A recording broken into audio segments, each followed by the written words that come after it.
হজের স্থান। তো এটার নাম আরাফা কেন দেওয়া হয়েছে আমি আপনাদেরকে বললাম। মালিক থেকে আরাফা, হযরত হাওয়া এবং আদম আলাইহিস সালামের প্রথম যে মক্কার যে মিলিত স্থান, এটা হলো এটাকে বলা হয় আরাফা।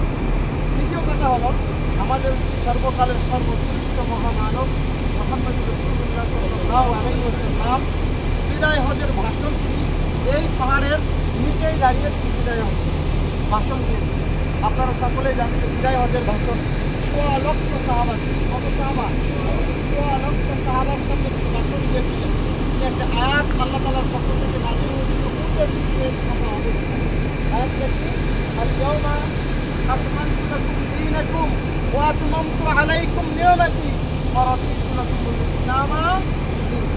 আল্লাহর নবী মুহাম্মদ রাসূলুল্লাহ সাল্লাল্লাহু আলাইহি ওয়াসাল্লাম ১৬ লক্ষ সাহাবীকে লক্ষ্য করে বলেছিলেন, ও আমার সাহাবারা, আমি আমার জীবনের ২৩টা বছর